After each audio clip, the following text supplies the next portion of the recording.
Hi there. Let's try some more review questions related to some of the stuff that we've taken about rocks and minerals. So, question one, why is the color of a mineral alone not enough to identify a mineral? The best example we talked about is the fact that many minerals come in similar colors. For example, gold, there are other minerals that are the same color as gold. One of them is iron pyrite. Iron pyrite is fool's gold. And so if we just based properties on color, we wouldn't be able to tell the difference between iron pyrite and real gold. So what are some other properties? Well, density is probably one of the best properties because density is quite unique and exact. And so if we took the density of gold and we compared it to the density of iron pyrite, we'd see a huge difference. Gold is quite dense and heavy. Iron pyrite's a little bit lighter. Another way is we can do a streak test. Iron pyrite will streak different on a porcelain streak plate, whereas gold will streak its own color. So what do we have? Streak density. We could also check their hardness on Mohs hardness scale. So that's a scale. Mohs hardness scale is a scale from 1 to 10 where we scratch the mineral against some set minerals. Talc is for 1 and so on. Diamond is for 10. And so that's why color is just not enough to identify a mineral. We have several properties we use. Number 2, name and briefly describe 5 properties. Oh, so we've already done some of this. So density is 1, streak is 2, hardness would be a 3rd property, color is a 4th property. The way it breaks apart, we call that the cleavage. Luster would be a 6th property. So number 6 would be luster, how it shines or sparkles. So those are 6 properties. Name the 3 rock families. So we have the one that's born of fire. Which one do we say is born of fire? That's igneous rock. Next, thanks to the help of water, we can get sedimentary rock. And our 3rd rock family is metamorphic. Heat and pressure, metamorphic rock. Examples of each, let's talk about that. Lots of examples of igneous rock. Granite is an igneous rock. Pumice, it's that rock with all the holes in it, and pumice floats.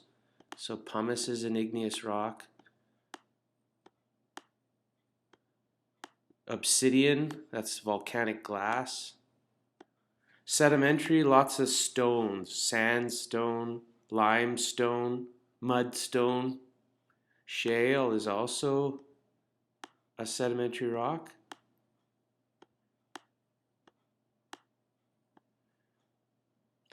Metamorphic, marble, which comes from limestone, is metamorphic. Marble. Believe it or not, diamond comes from coal. So any sedimentary or metamorphic or igneous rock with heat and pressure.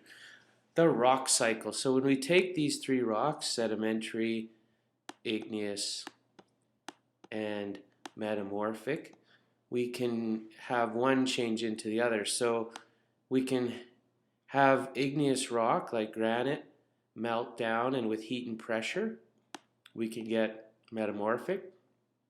We can have metamorphic rock be exposed to the surface, break up into sediments, and then from sediments, we can get them deposited and then cemented into a sedimentary rock. We can get sedimentary rock melting, forming magma, and then the magma cools, and that can form igneous. An archaeologist recently unearthed some human bones, and she thinks they are thousands of years old. You take a small sample and you analyze it, you find 50% of carbon-14 is left. You know that carbon-14 has a half-life of 5,730 years. How old do you think the bones are? Show your calculations and then the age. So here's how half-life works. You start out with 100% of the original material, and after one half-life, you end up with 50% of that original material, and then the other 50% is the other material. And so after one half-life, it says there's only 50% left of the carbon-14. And that's it, one half-life. And it says one half-life is 5,730 years. So it's only gone through one round. So how old is the bones?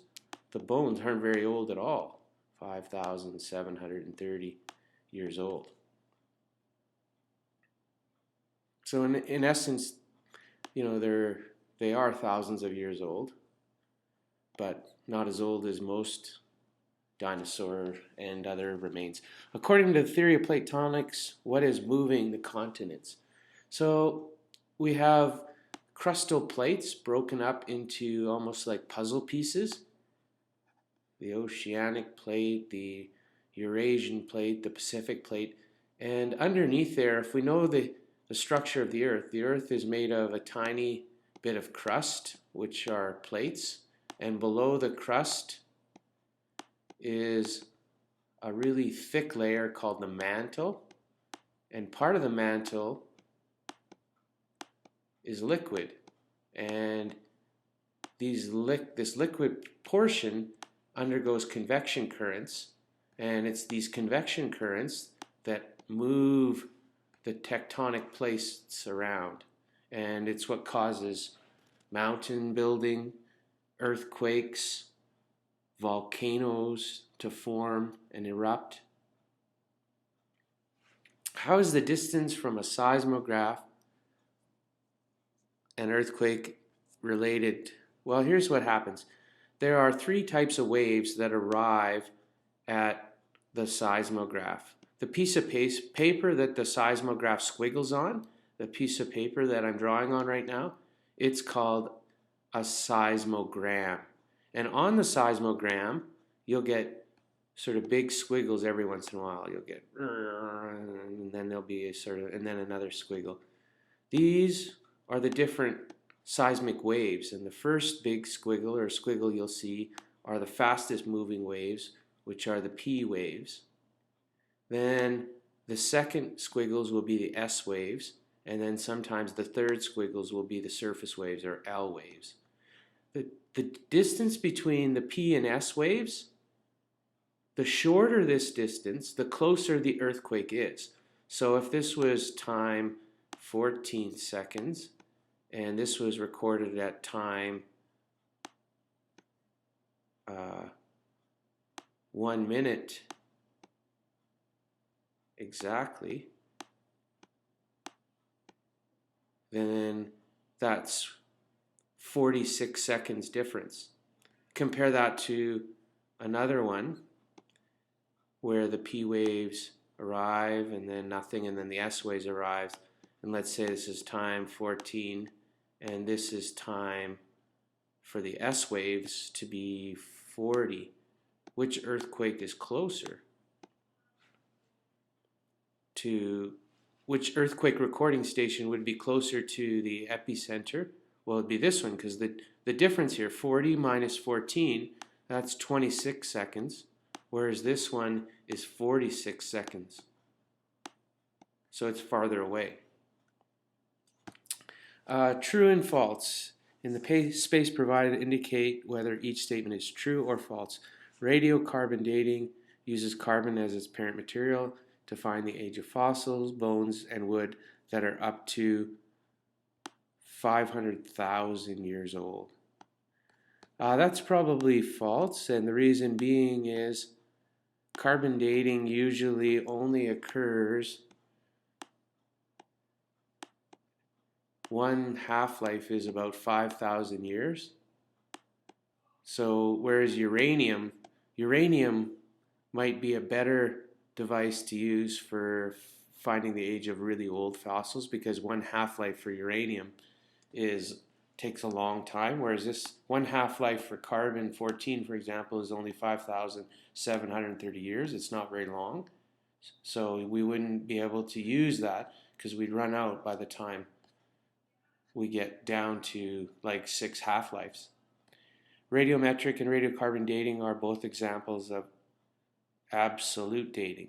Well, there's two kinds of dating. Absolute dating is exact, whereas relative dating is less exact. And so radiometric dating is exact, and it's called absolute, so it's true. Carbonaceous film occurs when an organism is buried under many layers, causing the sediment, pressure, and heat to build up, leaving a thin film of carbon residue on rock surfaces.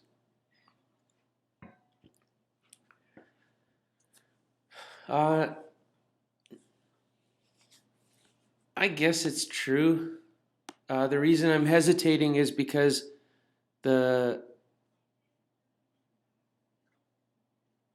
buildup of sediment's not really as important here, but in the way they describe it, I'd say it's true. For the first billion years of the Earth's history, there's little fossil evidence. I would say this is false. In your opinion, which type of fossil provides the best evidence of ancient life? Well, there are different kinds of fossils. There's a mold. Let's talk about another kind. There's a cast.